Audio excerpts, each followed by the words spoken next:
할렐루야, 반갑습니다. 오늘은 성경 공부가 쉽다 18번째 시간입니다. 오늘 주제는 23번째 주제 하나님의 율법 두 번째 시간입니다. 어제 하나님의 율법, 저번 주에 하나님의 율법 첫 번째 시간 했고 지금 두 번째 시간인데, 두 번째 시간은, 첫 번째 시간은 우리가 하나님의 율법 계명을 반드시 지켜야 한다. 그런 말씀을 성경에 얼마나 많이 말씀하고 있는지 그거 다 우리가 다 확인했어요. 그러니까 지금부터는 왜 그러면은 계명들을 우리 믿는 자들이 많이 안 지키나, 그것은 우선 그 성경에 오해하는 구절들이 있어요.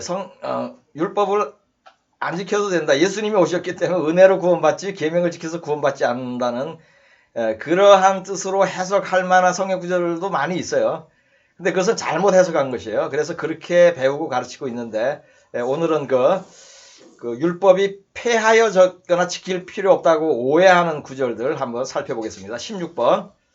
율법이 폐하여 졌거나 지킬 필요가 없다고 오해하는 구절들. 갈라디아서 2장 16절. 사람이 의롭게 되는 것은 율법의 행위로 말미암음이 아니요 오직 예수 그리스도를 믿음으로 말미암는 줄 알므로 우리도 그리스도 예수를 믿나니 이는 우리가 율법의 행위로서가 아니고 그리스도를 믿음으로써 의롭다함을 얻으려 함이라. 율법의 행위로서는 의롭다함을 얻을 육체가 없느니라. 아멘. 여기서 율법의 행위 또는 율법은 할례만을 의미하지 모든 율법을 의미하는 것이 아닙니다. 아니, 모든 율법이라면 나 외에 다른 신을 섬기지 말라는 율법도 폐하해졌습니까? 그 어떤 건 폐하지고 어떤 건 폐하지 않았습니까? 그건 누가 정합니까? 그 어떤 신학 교수는 그런 걸 정하더라고요. 그 사람이 하나님인 척 하는 것이죠. 여기서는, 여기서 말하는 율법의 행위는 할례에 국한된 것이에요. 그래서 갈라디아서 전체를 읽어보셔야 되는데, 갈라디아서에서 언급된 율법은 모두 할례 또는 할례와 동물 제사를 의미하는 것입니다. 일단 그렇게 이해를 하셔야 됩니다. 갈라디아서 3장 11절. 또 하나님 앞에서 아무도 율법으로 말미암아 의롭게 되지 못할 것이 분명하니 이는 의인은 믿음으로 살리라 하였습니다. 아멘. 지금 갈라디아서 전체가 할례를 주제로 다루는 것이에요. 할례를 주제로 그러니까 우리는 성경을 이해할 때 그 구절도 이해해야 되지만 전체적인 맥락을 다 봐야 돼요. 책 전체를 이해를 해야 됩니다. 그래서 갈라디아서 그렇게 길지도 않아요. 그 전체를 읽으면 이게 처음부터 끝까지 할례에 대해서 말씀을 하고 있다는 것을 깨닫게 돼요. 지금 제 말씀을 듣고 한번 읽어보세요. 그 중에서 이제 율법의 행위라는 말이 나와요. 그래서 그것은 할례 또는 일부 동물의 제사, 폐하여진 것에 대해서 말씀하고 있는 것입니다. 로마서 3장 28절. 그러므로 사람이 의롭다 하심을 얻는 것은 율법의 행위에 있지 않고 믿음으로 되는 줄 우리가 인정하노라. 아멘. 여기도 이 율법의 행위는 그냥 율법이라고도 표현하지 않고 율법의 행위라고 표현을 종종 하죠. 이것은 할례의 행위예요. 할례의 행위. 그래서 이 로마서의 이 말씀도 할례에 국한된 것인데, 이것은 로마서 3, 4장 전체가 할례에 대해서 가르치고 있다는 것을 또 이해를 해야 됩니다. 그래서 그 로마서 3, 4장에는 할례 또는 무할례 이런 단어가 상당히 많이 나와요. 한 20번 정도 나와요. 그 중에서 이 언급되는 것이에요. 갈라디아서 5장 3절. 내가 할례를 받는 각 사람에게 다시 증언하노니 그는 율법 전체를 행할 의무를 가진 자라. 아멘.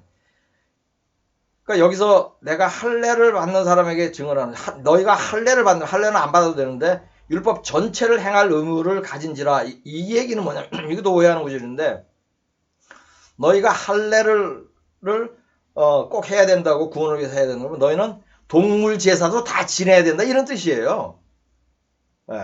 율법 전체를 행해야 된다. 근데 전체 행하지 않죠. 예수님이 오셔서 예수님께서 흘리신 피로 무효화된 것이 할례, 그 다음에 동물 제사, 그 다음에 사람이 사람을 죽이는 거. 그러니까 동물 제사, 사람이 사람을 죽이는 것도 너희가 다 행해야 될 것이라 이 뜻이에요. 그러면 그 외에는 뭐야? 다 행할 의무가 있는 것이죠. 우상을 섬기지 말라, 살인하지 말라, 나의 신을 두지 말라. 이거 다 행해야 되는 거 아니에요.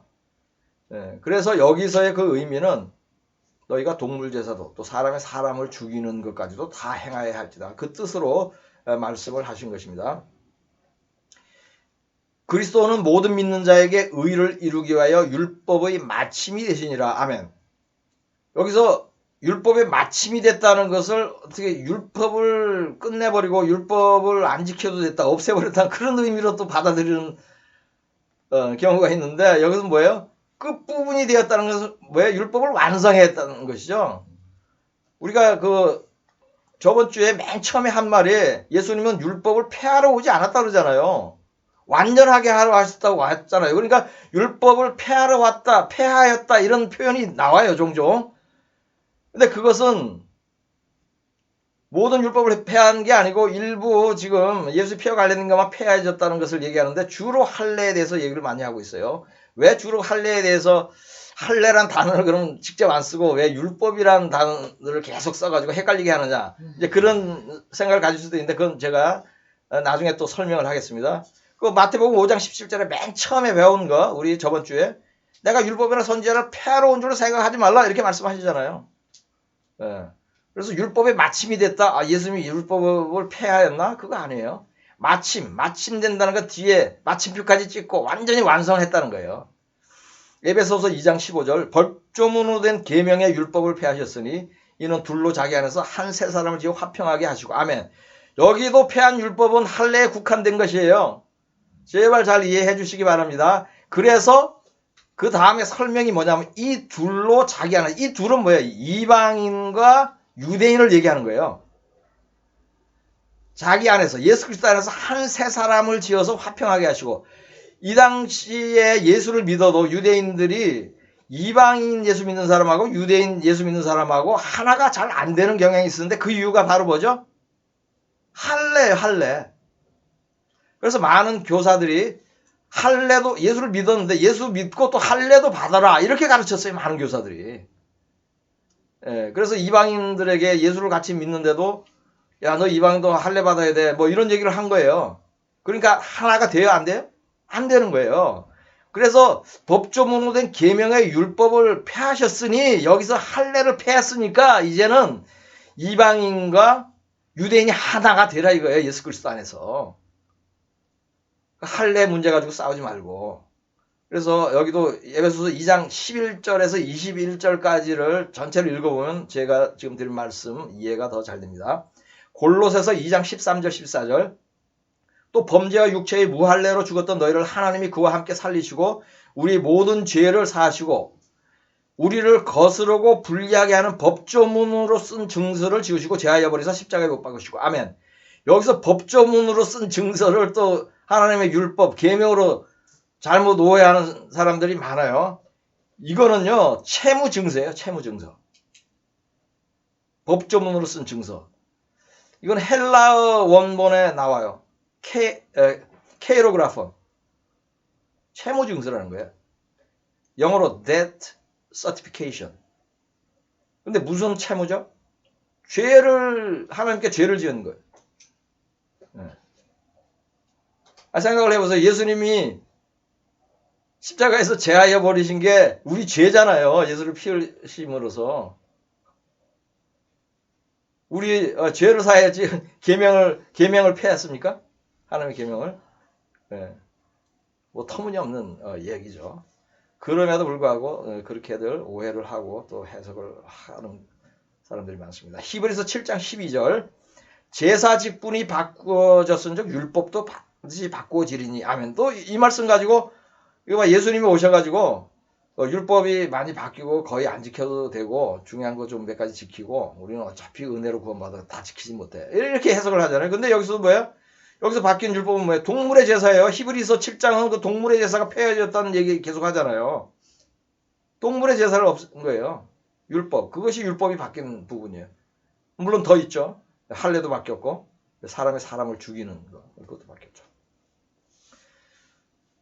전에 있던 계명은 연약하고 무익함으로 폐하고. 히브리서 7장 18절 말씀. 또 여기도 맞아요. 전에 있던 계명 무익해. 계명이 무익해요? 우리 저번 주에 배운 것을 기억하면 계명이 무익하던가요? 아니죠. 너무 유익하고 계명을 영생에 들어가려면 계명들을 지키라, 예수님이 말씀하셨잖아요. 그래서 여기서 무익한 것은 뭐예요? 할례죠, 할례. 히브리서 여기서는 이제 동물의 제사예요. 예. 전에 있던 계명은 짐승의 피로 드리던 제사의 계명을 의미하는 거예요. 여기서 모든 계명을 의미하는 것이 아닙니다. 그 이상으로 이제 몇 가지 율법이 폐하적거나 필요가 없다고 이렇게 오해하는 구절을 하는데 그 외에도 좀 더 있긴 있어요. 그런데 지금 이렇게 좀 기본적으로 중요한 것을 지금 염두에 두시고 이해를 하시면은 됩니다. 17번 계명을 지키는 것이 어렵지 않다.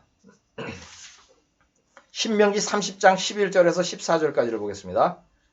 내가 오늘 네게 명령한 이 명령은 네게 어려운 것도 아니요 먼 것도 아니라 하늘에 있는 것이 아니니 네가 이러기를 누가 우리를 위하여 하늘에 올라가 그의 명령을 우리에게로 가지고 와서 우리에게 들려 행하게 하려 할 것이 아니요 이것이 바다 밖에 있는 것이 아니니 네가 이러기를 누가 우리를 위하여 바다를 건너가서 그 명령을 우리에게로 가지고 와서 우리들에게 들려 행하게 하려 할 것도 아니라 오직 그 말씀이 네게 매우 가까워서 네 입에 있으며 네 마음에 있은즉 내가 이를 행할 수 있느니라. 아멘.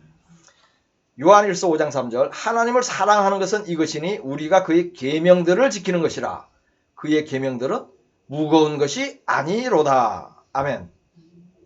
지금 하나님께서는 계명을 지키는 것이 어렵다 그래요? 쉽다 그래요?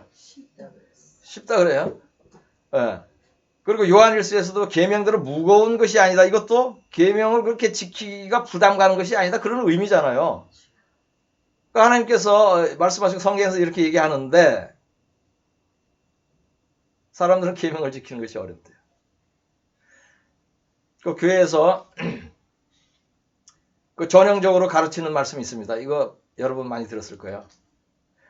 우리는 계명을 다 지키기 어렵고 지킬 수도 없어서 하나님께서 예수님을 보내서 계명을 다 못 지켜도 은혜로 구원받을 수 있게 했다. 이거 많이 듣던 얘기 아니에요?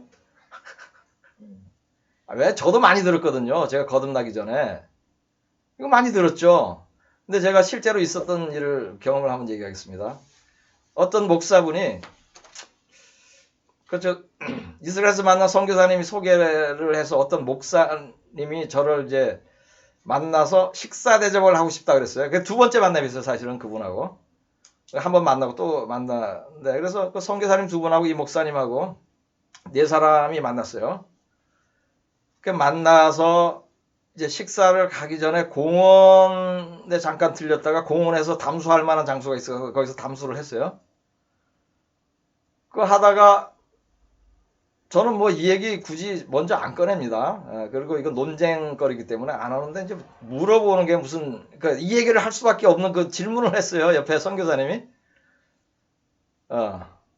그러니까 바로 그 목사님은 제가 한 말 그대로 하는 거예요. 우리는 계명을 다 지킬 수도 없고 다 지키는 것은 너무 어렵기 때문에 하나님께서 우리가 계명 지키기 어려우니까는 예수님을 보내서 우리가 은혜로 구원받게 했다. 그래서 제가 지금 읽은 성경 구절 신명기 말씀을 그대로 인용을 했어요. 담담하게 작게 얘기했어요. 막 논쟁하듯이 얘기 안 하고 그렇게 얘기했더니 근데 그분은 이제 그렇게 얘기를 했는데 제가 성경 구절 가지고 하나님이 성경에서 성경 구절에서 이 신명기 말씀으로 어렵지 않다고 그랬으면은 어렵지 않다고 말씀한 것을 사람들이 어렵다고 말하면 하나님을 거짓말하는 이로 만드는 것이다. 내가 이제 그렇게 얘기를 했더니요 화를 내면서 벌떡 일어나더니 나가면서 거의 뭐 욕 비슷한 말을 하면서 뛰어나가더라고요. 두 사람이나 그랬어요. 그 선교사 한 분하고 그러니까 제가 직접 아는 선교사 아니고 두 사람 뛰쳐나가요. 그리고 그 이스라엘에서 만났던 그 선교사님은 앞에 앉아 있었어요. 둘이. 근데 지금 이제 그 상황은 뭐냐면 우선 그 목사님이 그렇게 자기도 내 말이 틀렸다고 얘기를 해야 될 거 아니에요. 자기가 한 말하고 반대되는 말을 하면 그거 할 말이 없잖아요. 왜냐면 제가 성경구절로 얘기하니까. 그러면 어떻게 되죠? 화가 나는 거죠. 네, 화가 나더라도 좀 참아야 되는데 그러니까 그분은 우선 예의가 없죠. 아니 그분을 내가 비판하려는 게 예의가 없고 그다음에 약속을 안 지켜요. 점심 안 사줬어요. 그걸 가버리고 점심 산다고 나오라 그래서 좀 정말로 시간을 세월을 아끼는 사람인데 그 몇 시간 걸렸잖아요. 식사도 안 사고 가버렸어요. 그래서 저는 예의도 없고 약속도 안 지키는 사람이에요. 그래서 그 둘이 뛰쳐나간 사람끼리 아마도 식사했을 것 같고 그 남아있던 선교사님하고 저하고 식사했습니다. 네, 같은 연길이 결국 모이는 거예요. 그래서 지금 제가 막 언성을 높이거나 뭐 왜 틀린 얘기 하자 그러지도 않아서 그냥 조용히 성경 구절을 인용했으니까 그냥 화를 내고 뛰쳐나가더라고요. 이게 말씀의 능력이죠, 사실은. 네, 말씀의 능력이에요. 그래서 제가 이제 이 말씀에 이어서 또 얘기한 것은 뭐냐면은 계명이나 율법은 뭐죠? 하나님이 하신 말씀이 전부 계명이에요. 하라고 한 거 다 해야 되고 하지 말라는 거 하나도 안 해야 돼요. 그 예외적인 거 몇 개 빼놓고. 그리고 보통 뭐 600 몇 가지가 있대요, 계명은. 뭐 더 될지 덜 될지 전 세어보지 않았습니다. 안 지켜도 되는 거 빼놓고. 그런데 그게 뭐 수백 가지라고 칩시다. 그런데 사람들은 그거 어떻게 다 지키냐고. 그거 저 구약 때나 지키지 그러는데 그렇지 않죠. 그런데 보통 이상의 신실한 분들 있죠. 그분들 다 지켜요. 한 두세 가지 빼놓고 다 지키고 있다니까요. 너 부담 갖지 마시라고요. 두세 가지 빼고 다 지키고 있어요. 그 두세 가지가 뭐냐고요? 안식일. 안식이라고 음식법 안 지켜. 뭐 그 외에 개인적으로 이제 뭐 하나님이 얘기한 그 여러 가지 얘기인데 그 중에 조금씩 이제 자기가 부족하거나 그래서 이제 잘 못하고 있는 거 그런 거 뭐 계명을 안 지킨다고까지 저는 이제 표현을 하지 않는데 그 대표적인 게 그거예요. 그 두 가지만 지키셔요. 그럼 다 지키는 거예요. 그래서 제가 또 얘기하는 것이 세상법이요, 헌법, 형법, 뭐 상법, 부동산법, 교통법 하면 얼마예요? 그거 판례까지 하면은 수만 가지일 거예요. 그런데 보통의 선량한 시민들은요, 다 지켜요. 무의식 중에 다 지키고 수만 가지를 다 지킨다는데 그래서 수백 가지를 왜 못 지켜요? 근데 제가 안 지키는 거 한 가지는 제가 봐요.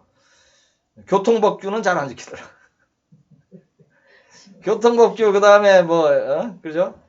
제한속도 이거는 좀 안 지키는 것 같아요. 그거 말고는요 선량한 시민을 얘기하면은 다 지켜요. 마찬가지로 신실하신 분들은 다 지켜요. 그러니까 잘못 배워가지고 자기가 나 지레 그냥 나는 법을 안 지켜 그거 다 못 지켜 이렇게 하는 걸 그러지 마시라고요. 여러분 다 지킵니다. 네, 대부분 다 지켜있어요. 조금만 더 노력하시면 됩니다. 18번 하나님께서 율법을 지키도록 돕는 것이 은혜이다. 유다서 1장 4절 이는 가만히 들어온 사람 몇이 있습니다. 그들은 옛적부터 이 판결을 받기로 미리 기록된 자니 경건하지 아니하여 우리 하나님의 은혜를 도리어 방탕한 것으로 받고 홀로 하나이신 주제 곧 우리 주 예수 그리스도를 부인하는 자니라. 아멘. 여기서 가만히 들어온 몇 사람은 거짓 교사예요. 그리스도를 부인한다는 것은요. 예수는 구세주가 아니야 이렇게 얘기하는 게 아니죠. 그거는 그리스도를 부인하는 정도가 아니라 다른 종교죠. 예. 그리스도를 뭘로 부인해요? 잘못 가르쳐서 성경을 잘못 가르치고 잘못된 삶으로 그리스도를 부인하는 거 이렇게 이해를 하시면 좋아요. 주 예수 그리스도를 부인하는 자냐. 예.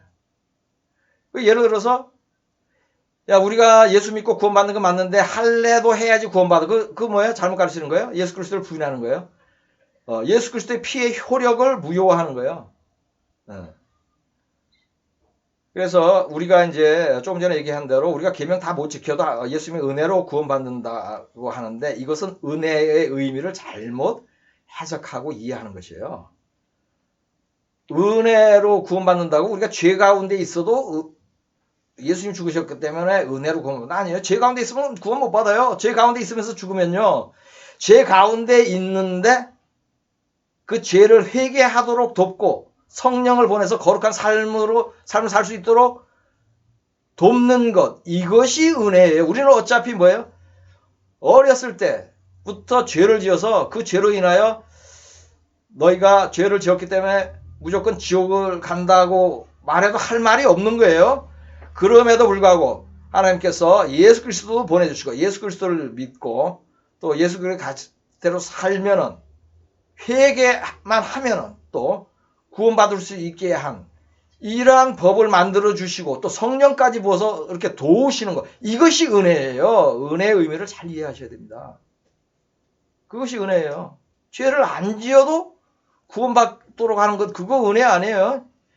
죄를 지어도 죄를 회개할 수 있게 돕고 구원하는 것. 이것이 은혜예요. 예. 로마서 8장 4절. 육신을 따르지 않고 그 영을 따라 행하는 우리에게 율법의 요구가 이루어지게 하려 하심이니라. 아멘. 그래서 그 영을 따른다는 것은 성령을 따르는 것이죠. 그 성령이 어떻게 한대요? 율법의 요구가 이루어지게 한대요. 성령이 육신을 따르지 않고 율법의 요구, 계명을 지키도록 그렇게 인도를 하시는 거예요. 그러려면 어떻게 돼요? 영을 따라, 성령을 따라서 행해요. 그래서 성령은 도우시기로 준비되어 있고 도우시기를 간절히 원해요. 그런데 뭐예요? 내 마음도 합해져야 돼요. 왜냐? 하나님은 로봇으로 만들지 않았어요, 인간을. 우리의 마음도 합해져야 돼요. 물론 때로는 강권적으로 내 마음하고 상관없이 강권적으로 로봇처럼 그냥 하나님께서 그렇게 베푸는 그런 그 기적적 은혜도 있긴 있습니다. 근데 그건 아주 드물어요. 왜? 하나님이 인격적이시기 때문에. 그러면 로봇으로 만들어서 전부 하나님 사랑하게 하고 예수 다 믿게 하죠. 그렇지 않아요. 우리의 자율권을 주셨어요. 자유의지를 주셨어요. 그래서 그것이 합쳐져야 합니다. 그래서 이거 세상 속담이지만은 상당히 성경적인 게 있어요. 하나님은 스스로 돕는 자를 돕는다. 이런 말이 있죠. 그 성경 구절은 아니에요. 그렇지만 성경에 그런 의미가 들어있죠. 그래서 그 속담은 의미가 있습니다. 네. 로마서 8장 26절. 이와 같이 성령도 우리의 연약함을 도우시나니 우리는 마땅히 기도할 바를 알지 못하나 오직 성령이 말할 수 없는 탄식으로 우리를 위하여 친히 간구하시느니라. 아멘. 이거 엄청나게 돕는 거예요. 우리가 성령 안에서 기도하면요. 기도할 것을 그냥 성령님이 알려줘요. 그래서 성령 안에서 기도하라는 거예요. 그리고 바르게 지금 하나님이 주신 그 은사로서의 방언이라면 그 방언으로 기도하는 거 영 안에서 기도하는 거예요. 그래서 방언의 은사를 받으신 분은 방언으로 기도 많이 하세요. 성령 안에서 기도하는 것입니다. 내가 뜻을 몰라도 전혀 상관이 없습니다. 그래서 성령의 도움으로 주님 오신 후에 더 엄격해진 하나님의 율법을 완전하게 지킬 수 있다는 거예요. 더 엄격해졌어요. 한두 가지만 얘기할까요? 마음으로 간음하는 거 간음죄라고 안 그랬어요. 구약에서는. 근데 예수님은 그렇게 얘기하셨죠. 또 형제를 미워하는 것이 살인죄라고까지 표현 안 했어요. 구약에는.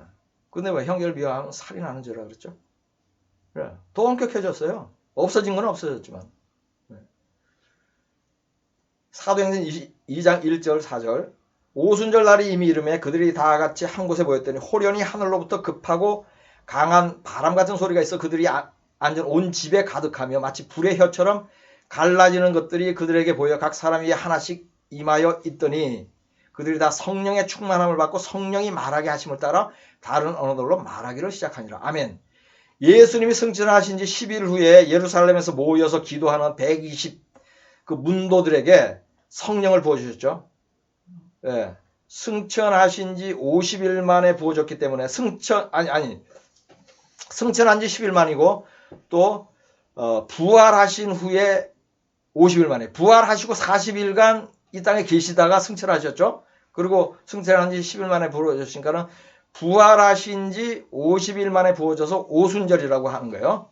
그래서 이때에 오순절에 성령이 지배하는 교회가 최초로 탄생한 날이에요.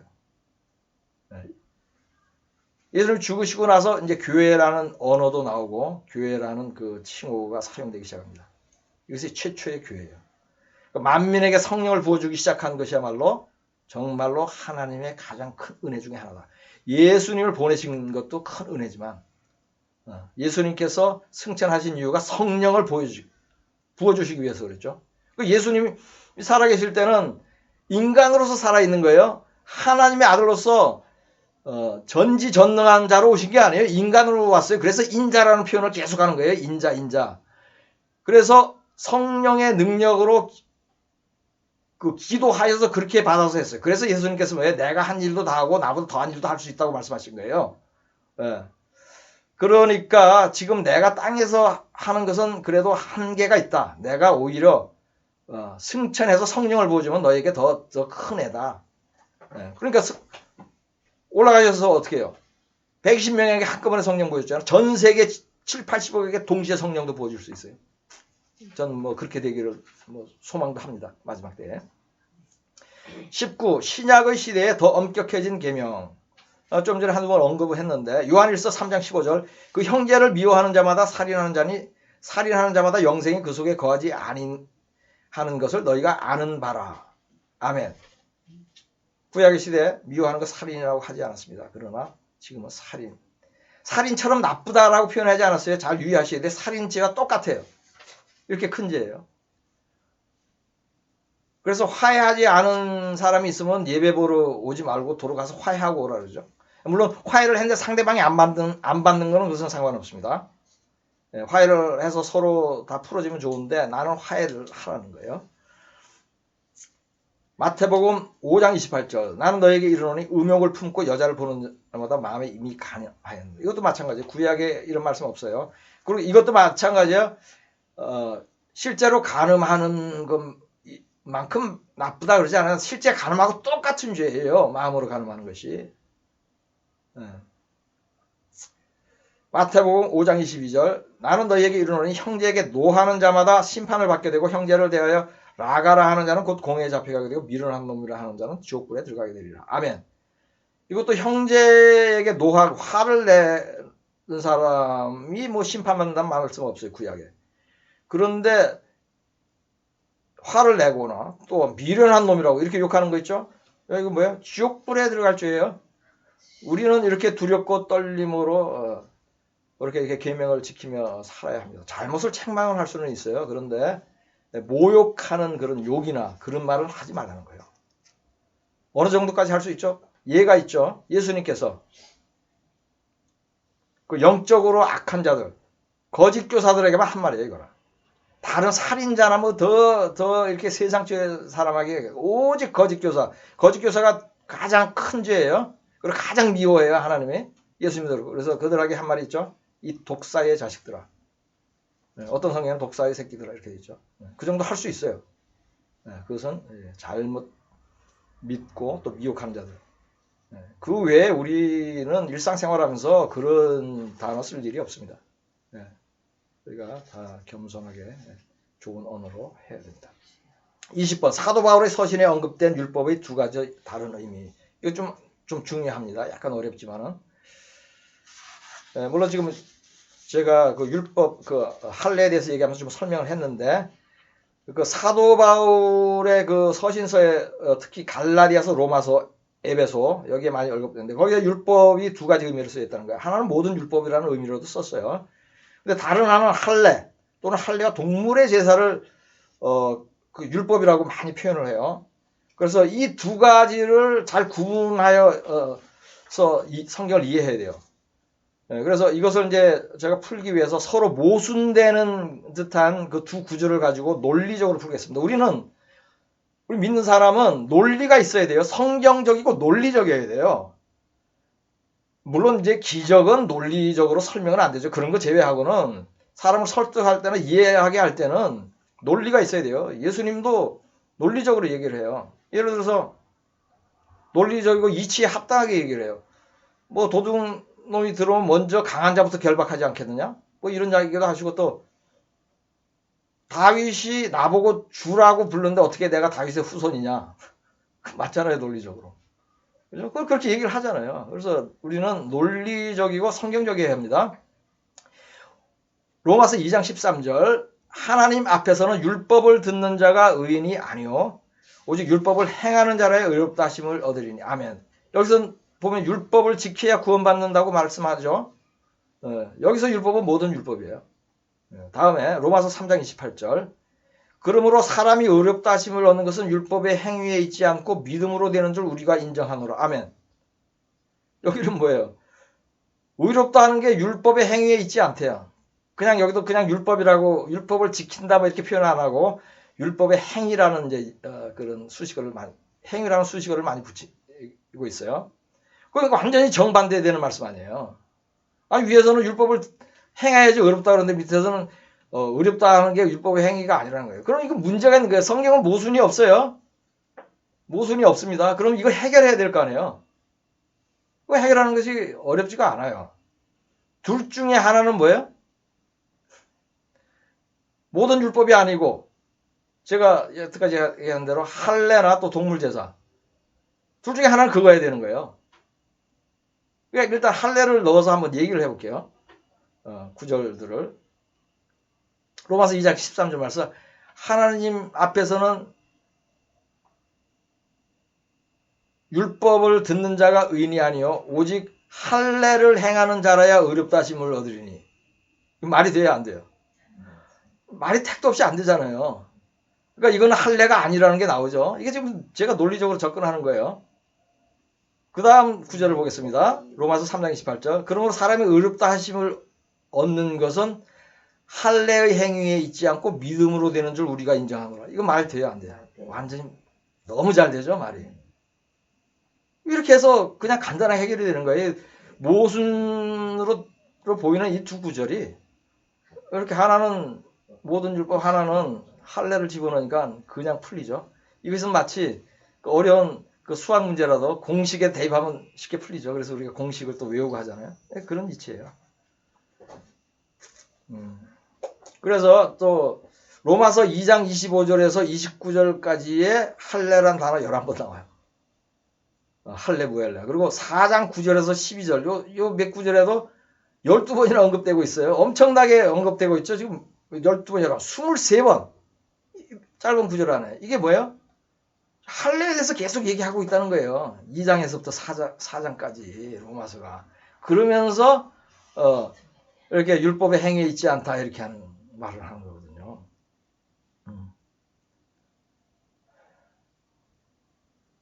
21. 율법을 지켜야 구원받는다는 것을 증거하는 성경의 다른 구절들. 우리가 이제 저번 시간에 다 많이 다루었는데 또 몇 가지 더 보겠습니다.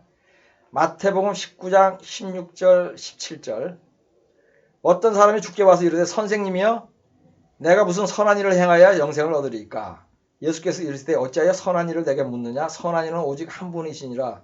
내가 생명에 들어가려면 계명들을 지키라. 아멘. 이거는 뭐 다른 부연 설명이 없어요. 초등학생도 이해하죠? 직접적이고 사실적으로 얘기했어요. 너무 강력한 얘기잖아요. 야고보서 2장 14절. 내 형제들아 사람이 믿음이 있노라 하고 행함이 없으면 무슨 유익이 있으리요? 그 믿음이 능히 자기를 구원하겠느냐. 행함이 없는 믿음은 구원을 못 받는데요. 그러니까 계명. 근데 여기서 행함은 뭐예요? 하나님의 계명이죠.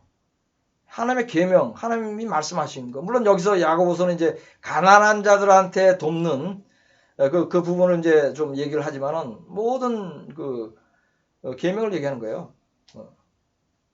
구원받으려면 계명을 지키라. 벌써 마태복음에 예수님이 얘기하시고 또 야고보서가 얘기하잖아요. 또 고린도전서 7장 19절 사도 바울이 또 얘기합니다. 할례 받는 것도 아무것도 아니요 할례 받지 아니하는 것도 아무것도 아니로되 오직 하나님의 계명을 지킬 따름이니라. 아멘. 할례 무할례 가지고 그때 너무 싸우니까 특히 유대인들이 예수 믿으면서도 이방인들 할례 받아야 된다 그러고 또 그런 교사들이 많이 나오는 거예요. 그것 때문에 치열하게 싸웠어요. 바울이. 그러니까 지금하고 마찬가지예요. 거의 참교사가 없었어요. 그때 예수 믿는 사람 많이 늘어났는데 할례 안 받아도 된다 그러면은 유대인 성도들이 안 오는 거야. 그죠? 그러니까 그렇게 가르쳐. 또 자기가 그렇게 깨달았을 수도 있어요. 그래서 계속 얘기하는 거예요. 할례 무할례 가지고 너무 얘기를 많이 해요. 그래서 할례는 받아도 되고 안 받아도 되는데 다만 뭐예요? 계명을 지키라는 거예요. 핵심은. 그 외의 계명은 다 지키라는 얘기예요. 그 외의 계명은. 사도행전 25장 8절. 그럼 바울이 다 지켰나? 한번 보죠. 바울이 변명하여 이르되 유대인의 율법이나 성전이나 가이사에게나 내가 도무지 죄를 범하지 아니하였노라 하니. 아멘. 사도 바울이 거짓말하겠어요? 네. 여기서 유대인의 율법 모두 하나님 계명이거든요. 성전이나 성전에 대한 또 법이나 관례법이 있겠죠. 유대인들이 하는 거. 가이사에게나 이런 뭐 세상법까지 다 지켰다 이 뜻이에요. 가이사에게 바칠 것을 다 바쳤다 이거예요. 바울은 스스로 율법을 모두 지켰다고 말하고 있는데 아니 계명이 폐해졌으니까 안 지켜도 된다고 가르치겠어요? 그렇지 않죠. 마태복음 5장 19절 20절. 그러므로 누구든지 이 계명 중에 지극히 작은 것 하나라도 버리고 또 그같이 사람을 가르치는 자는 천국에서 지극히 작다 일컬음을 받을 것이요 누구든지 이를 행하며 가르치는 자는 천국에서 크다 일컬음을 받으리라. 내가 너에게 이르노니 너희 의가 서기관과 바리새인보다 더 낫지 못하면 결코 천국에 들어가지 못하리라. 아멘. 지금 이것도 그냥 간단하게 되게 그것이 심플하게 받아들이시면 돼요. 아, 작은 것 하나로 다 지키라 그러시는 거나 끝. 네? 아, 작은 것 하나로 다 지키라 그러고 다 가르쳐야겠구나. 그거예요. 이거 틀어가지고 계명 안 지키려고 그러지 마시라고. 그런데 다행인 것은 전 정말로 얘기하는 거 다행인 것은 천국에서 다 지키면 작은까지 다 지키면 천국에서 크다 일컬음을 받는데요. 그럼 우리가 여기다 논리를 적용해 봅시다. 그러면 어떤 작은 것은 안 지켜도 천국은 간다는 의미가 있잖아요. 좀 안도가 되세요? 마음에 안도가 되시냐고. 상급이 좀 있겠지. 여러 가지 해봐. 아니, 그러니까 작은 것, 어떤 작은 것은 안 지켜도 천국 간다. 이 뜻이 있다는 거예요. 어떤 작은 것. 상대적으로 작고 크고 한 법이 있잖아요. 십계명도 그 순서대로 있죠. 그 중요한 순서대로 있는 거예요. 그것이. 그러니까 십계명도 그렇듯이 그 십계명 외에 그 다른 그 법 중에서는 작은 것. 예를 들어서 뭐 이거 나는 누가 그럼 작은 것이 뭐냐 안 지켜도 천국 가는 데는 문제 없는 거 그것을 이제 물어보더라고요. 그래서 안 가르쳐 줬어요. 왜냐면 안 지키려고 작정하고 물어보는 것 같아. 근데 저도 몰라요. 무엇인지. 저 잘못 가르칠 수 없죠. 저는 다 크게 느낍니다. 다 크게 느끼시고 어떤 거는 이거 안 지켜도 천국 안 가는데 하면서 피해 가시려고 하지 마시고 다 지키세요. 우리가 목표는 100점 맞아야 될 거 아니에요. 나중에 90점 받더라도. 그죠? 그리고 또 여기 한 가지 또 의아한 것이 있어요. 조금 전에 20절. 내가 너에게 이르노니 너희 의가 서기관과 바리새인보다 더 낫지 못하면 결코 천국에 들어가지 말라. 이거 좀 이상하잖아요. 왜냐하면 서기관과 바리새인들이 의로워요? 가장 의롭지 않은 부류가 서기관과 바리새인들이에요. 그래서 항상 예수님께서 책망을 당했죠. 예. 그런데 이게 무슨 뜻이에요, 그러면? 이건 예수님이 얘기하는 거예요. 이들이 뭐예요? 속은 더럽고 믿음도 없고 악하고 그런데 겉으로 드러나는 법은 다 지켜. 그걸 얘기하는 거야. 그거 아주 철저하게 지키잖아요. 그것보다 더 잘 지키라는 거예요, 지금. 겉으로 드러나는 것도.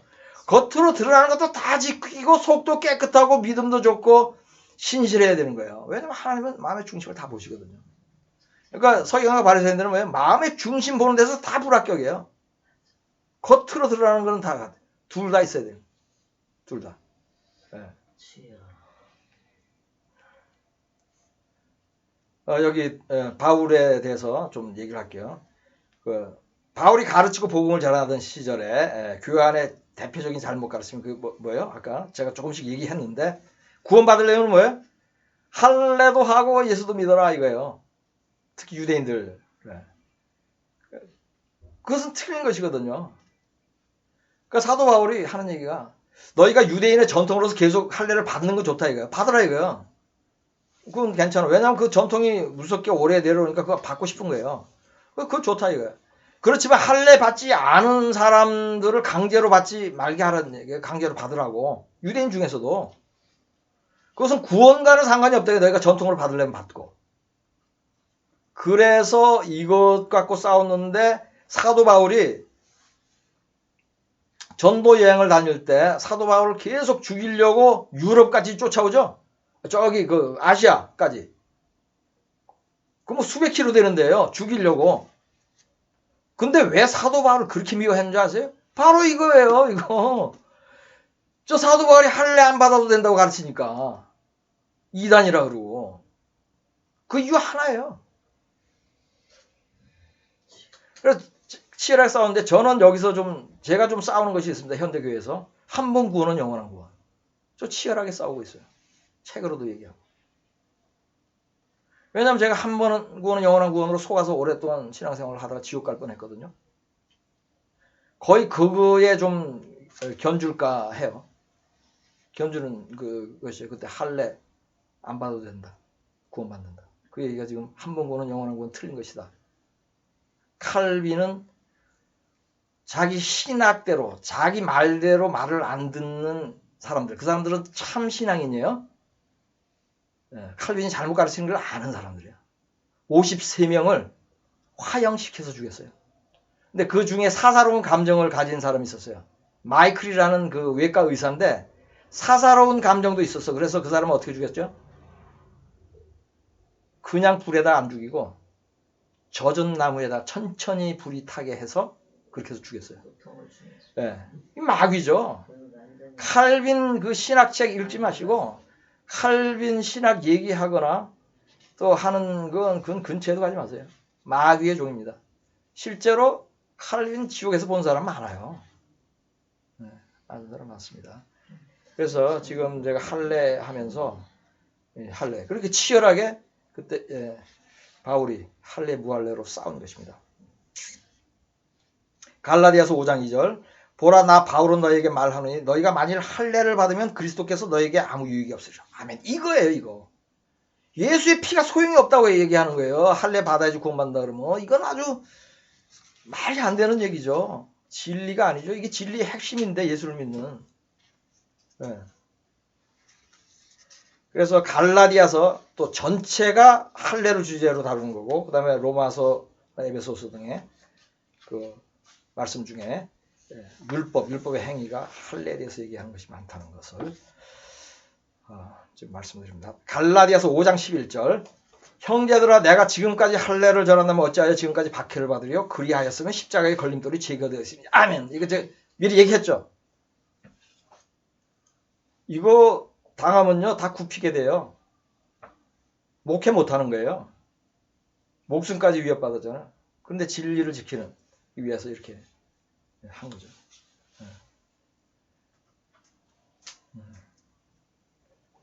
그래서 지금 현대에는 그럼 어떤 일이 있나? 계명을 지켜야 구원받는다고 가르치면 틀린 것이라고 말하고 핍박하는 사람들 있죠. 심지어 이제 이단이라고까지 얘기하죠. 그 사람들이 이단입니다. 이런 사람들은 진리 밖에 있는 자들이고 거짓 교사들이에요. 그래서 이런 사람들하고 논쟁이 무서워서 진리를 행하고 전하는데 주저하지 않아야 됩니다. 여러분은 바울이 되어야 할지 하나님의 말씀을 혼잡하게 하는 수많은 사람들 중에 하나가 되어야 할지 결정해야 할 것입니다. 베드로서 3장 16절 또 그 모든 편지에도 이런 일에 관하여 말하였을 때 그 중에 알기 어려운 것이 더러 있으니 무식한 자들과 굳세지 못한 자들이 다른 성경과 같이 그것도 억지로 풀다가 스스로 멸망에 이르느니라. 아멘. 사도인 베드로조차도 바울의 서신에 어려운 것이 있다 이거예요. 근데 어려운 것이 있는데 이 어려운 것은 누가 다 풀어주죠? 성령이 풀어줘요. 성령 충만하고 성경을 열심히 묵상하고 기도하면은요 다 알게 해요. 그런데 어려운 것이 있는데 이것을 뭐예요? 그렇게 풀지 못하고 무식하고 굳세지 못한 자들. 이 사람들 잘못 가르친다는 얘기예요. 이것이 지금 제가 말씀드린 그 할례와 모든 율법의 의미를 잘못 해석해가지고 스스로도 멸망하고 배우는 사람들 멸망으로 인도하게 되는 것을 경고. 지금 현대의 많은 교회 목사들에게 지금 경고한 것입니다. 이 말씀이. 그리고 이제 아까 제가 중간에 한번 언급했는데 왜 그러면 그것을 할례라는 단어를 쓰면 더 좋은데 율법의 행위라고 계속 썼냐 이거예요. 두 가지 이유가 있어요. 첫째, 그 할례라고 써버리면 너무 강력해. 할례로는 구원받지 못하다 그러면. 그래서 약간 표현을 조금 부드럽게 하는 의미가 있어요. 왜 실제로 그 상황이 그러니까. 다들 그거 가지고 갈등을 하니까. 그래서 그런 의미가 있고 또 하나는 뭐죠? 공부하라고 그렇게 하는 거예요. 공부하라고. 그 율법행위가 뭔지 공부 열심히 해서 알으라고. 제가 그런 얘기 하잖아요. 고등학교에 덧셈 뺄셈 문제가 없는 게 뭐예요? 공부하라고 미적분이 있는 거예요. 공부를 안 하니까. 두 가지죠. 그 의미로서 지금 그렇게 할례 무할례 어렵게 좀 표현이 되어 있는 것입니다. 할례 무할례라고 직접 표현하지 않고 율법의 행위라고. 오늘 여기까지로 해서 율법에 관한 그 성경 공부가 쉽다 모두 마쳤습니다. 할렐루야 감사합니다.